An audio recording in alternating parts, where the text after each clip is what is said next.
Na na na na na. Na na na na na na na na na na na na.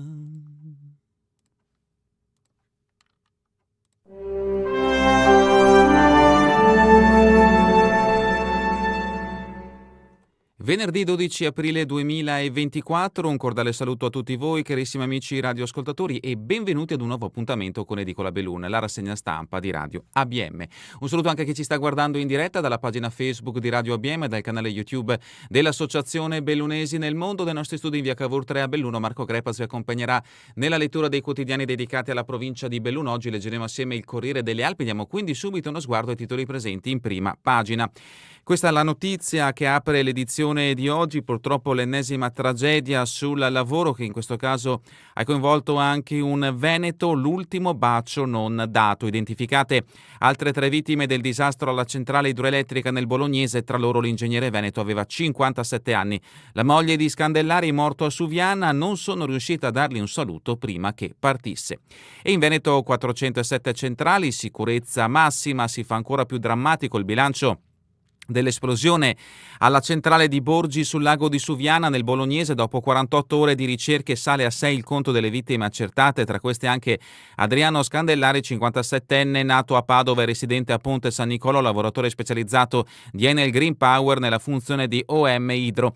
Era stato insignito da poco con la stella al merito per il lavoro dal presidente Sergio Mattarella. Recuperate anche le salme di Paolo Casiraghi, 59 anni, e di Alessandro D'Andrea, 37 anni. Gli approfondimenti da pagina 2 a pagina 7. Altro richiamo che troverete da pagina 4 a pagina 5, lacrime e strazio dopo la speranza, Adriano ha provato a mettersi in salvo. Il racconto da Camugnano Bologna. Non è stato un evento istantaneo, per molti dei lavoratori della centrale c'è stato il tempo di rendersi conto, cercando una via di fuga. E a proposito di questi incidenti sul lavoro che stanno provocando molte vittime anche nel 2024, manifestazione a Belluno, basta infortuni, lavoratori in sciopero e sit-in in piazza, 4 ore di sciopero, sentite e partecipate per gli operai bellunesi, 8 alla Pandolfo, perché il dolore per la tragedia della centrale meritava di più. L'approfondimento a pagina 7. Nelle cronache, notizie riferite prettamente alla provincia di Belluno. Verso Milano Cortina 2026 mancano posti, il sindaco striglia gli albergatori. Il sindaco agli albergatori: o ci date tutte le camere per i giochi o ne risponderete. L'approfondimento a pagina 27. Aziende in vendita, 4 big sul dossier Marcolina, anche Safilo, aprile mese decisivo per la vendita del pacchetto di maggioranza detenuto dal fondo Pi Partners. L'approfondimento a pagina 13. Offerte di lavoro, sempre dall'occhialeria, in questo caso buone notizie, sta cercando 325 addetti via i colloqui. Dalla prossima settimana la selezione con incontra lavoro, prossimi appuntamenti con le imprese turistiche. L'approfondimento a pagina 19. Mondo della scuola, articolo a firma di De Colli, il Dolomie mette gli insetti in menù, a lezione su larve e coleotteri. L'approfondimento a pagina 25. Questa dunque è la prima pagina del Corriere delle Alpi ed entriamo al suo interno con le notizie riferite alla provincia di Belluno. Siamo a pagina 16, una notizia in questo caso che riguarda la sanità bellunese. Gastroenterologia e ortopedia trainano il rilancio del San Martino, lo decretano classifiche di istituti e riviste internazionali, l'ordine dei medici, anche qui centri di eccellenza. L'approfondimento è di Paola Dallanese. I reparti di gastroenterologia e ortopedia supportano il rilancio dell'ospedale San Martino di Belluno, lo dicono alcune classifiche internazionali che si basano sui giudizi di medici ma anche di pazienti e sulla qualità dei servizi garantiti.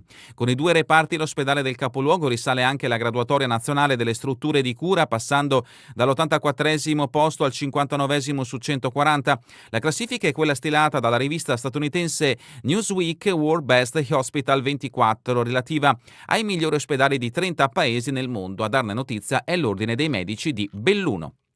E sempre a proposito di salute, settimana della donna, 5 incontri con l'USL, prevenzione vaccino antimeningite per 600 bellunesi. Si torna a parlare dell'emergenza idrica, siamo a pagina 17, nell'elenco dei lavori priorità al Corlo il Vanoi non c'è. I cantieri con cui si parte nel distretto Alpi Orientali, all'appello manca anche l'intervento previsto a Bastia. Ad Arsie si vuole ridurre la limitazione di invaso agendo sugli scarichi, costo 108 milioni di euro. Nella valle un patrimonio di biodiversità, notizia approfondimento che riguarda la diga del Vanoi, il progetto della diga allarma anche il WWF, danni a fauna e flora, l'articolo a firma di Marcella Corrà. Siamo a pagina 18, emergenza umanitaria, accoglienza in provincia, mancano 50 posti letto, quest'anno si dovrà fare a meno anche del centro di via Medili Nevegal, la viceprefetta aggiunta Caruso, situazione critica, cerchiamo una soluzione. E a proposito di immigrati, solidarietà, ucraini in fila per medicine gratis, l'Immacolata cerca nuovi fondi. E ancora Hira, l'esordio letterario del trentenne pakistano Saif, così cerco la mia identità. Arrivo a 11 anni a Belluno per raggiungere la famiglia, ho trascorso un'infanzia solitaria per il mio non essere uomo. L'articolo lo troverete a pagina 18 di questa edizione del Corriere delle Alpi.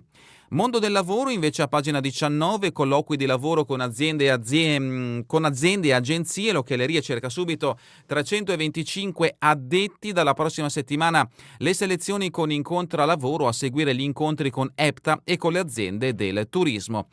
I principali reparti di interesse sono l'occhialeria, il manifatturiero, il turismo. E come funziona? I lavoratori interessati possono candidarsi online alle varie selezioni accedendo al portale Click Lavoro Veneto tramite SPID e utilizzando il servizio Centro per l'impiego online alla selezione Incontra Lavoro. All'interno delle singole iniziative è possibile visualizzare tutte le offerte di lavoro disponibili con la descrizione dettagliata dei profili ricercati e candidarsi a quelle di proprio interesse. I candidati ritenuti idonei saranno invitati a svolgere il colloquio di selezione nelle diverse giornate di recruiting previste per singoli eventi. Giornata a Longarone Fiere, export digitale per le aziende, come implementare i mercati. C'è anche una notizia che riguarda la nostra web radio, Radio ABM, la vita in Austria di Laura, dai microfoni di Radio ABM. Laura Giacobbi sarà la protagonista della prossima puntata di Destinazione Mondo, il coinvolgente programma condotto da Lorenzo Fenti su Radio ABM. L'appuntamento è per oggi alle ore 16 e potrete seguirlo in streaming sul nostro sito velonesinelmondo.it/Radio ABM e anche sulla pagina Facebook di Radio ABM. Siamo a pagina 20, un progetto di legge tutela ambiente, la Regione pensa a un corpo volontario. E ancora un fatto di cronaca giudiziaria, reclama protezione per stalking e molestie, il suo ex la denuncia. Siamo a Feltre, annunciati i controlli per l'alta velocità in zona Villa Paiera, la richiesta è giunta da alcuni residenti della frazione alla presentazione del master plan per la zona industriale, allontanati dal mercato dei musicisti di strada che non utilizzavano le postazioni previste. Notizia di spalle, Pradel Moro è arrivato Luna Park una targa Facchin per la collaborazione. E dalle 20 alle 7 oggi cantiere notturno in via Montegrappa, notizia che interessa sempre la città di Feltre. Siamo invece a Santa Giustina con pagina 22, ieri e oggi l'iniziativa Porte Aperte all'Areno dei Medici, cartoncini per alimentari, prodotto top della cartiera. Il direttore Marcer, produzione a pieno regime con 270 dipendenti complessivi. Sugli scaffali dei negozi oltre metà delle confezioni arrivano da Santa Giustina. La Mon, domenica alle 19.30, 50 anni da missionario nel libro del Vescovo Pante. La presentazione si svolgerà nella sala parrocchiale. Nelle pagine il prete lamonese racconta la sua attività tra crisi militari ed economiche. Dalla Mona a Sovramonte, chiesa di San Giorgio, siamo a pagina 23 con scalinate nuove, inaugurazione il 23 con il Vescovo. L'opera di restauro conservativo è costata 120.000 euro, già eseguiti gli interventi ad Aune, Faller e Zorzoi. Santa Giustina, domani l'inaugurazione, i volti e i fiori di Meraglia in mostra al Casel di Ignan per 2 fine settimana. E ancora 7 ville il bando, attività di promozione e comunicazione per l'ex cartiera di Vas. Fonzaso, domani alle 21, Sora Maè racconta la vita di Papa Luciani. Da Borgo Valbelluna si è pronti alle prossime amministrative, il sindaco uscente si ricandida, Cesa ha deciso, mi ricandido, va consolidato il lavoro già fatto, la civica progetto comune verrà in parte rinnovata, in lista ci sarà l'attuale assessore Simone Deola. Limana, associazioni mobilitate per le celebrazioni della Croce di Guerra, Borgo Valbelluna ancora cassa spinta alla ex ACC, sindacati molto preoccupati. E adesso spostiamoci a Longarone, l'alberghiero porta in classe la cucina a base di insetti, partita la collaborazione tra la scuola longaronese e l'Istituto Zooprofilattico delle Venezie, l'esperto Filippo Marzoli ha illustrato ai ragazzi di quinta l'alimentazione con coleotteri e larve. La sostenibilità è stata al centro dell'esperienza del Dolomier, così gli studenti possono informarsi sugli sviluppi in atto in questo settore. E sempre da Longarone altre 3 notizie. Direttivo della Proloco, Santer rimane alla guida. Truffa INPS sull'assegno, dovrà fare volontariato e ancora ingressi non consentiti in ditta, prosciolto l'operaio licenziato. Notizia che riguarda in questo caso lo stabilimento Telios di Longarone. A Gordò ex Volador servono altri fondi. Via il progetto del secondo stralcio. Il comune ha chiesto 400.000 euro ai fondi di confine per coibentare la sede storica del minerario. I nuovi interventi sui piani superiori vedranno realizzare una sala multimediale. 2 notizie dalla Val di Zoldo. La Croce Verde chiude una stagione positiva, 121 servizi effettuati. E ancora Operazione Bellunum venerdì in Consiglio Comunale. Rocca Pietore Marmolada 3 luglio 2022 in corsa al Film Festival. È pronto a concorrere al Trento Film Festival Marmolada 3 luglio 2022 il documentario scritto e diretto da Giorgia Lorenzato e Manuel Zarpellon e prodotto da Cineblend dedicato alla tragedia di 2 anni fa. Notizie da Cortina, pagina 27, date le camere ai giochi o ne risponderete, il sindaco alza la voce con Asso Albergatori, in una lettera Lorenzi lamenta il mancato rispetto degli impegni sottoscritti e inseriti nel dossier della candidatura.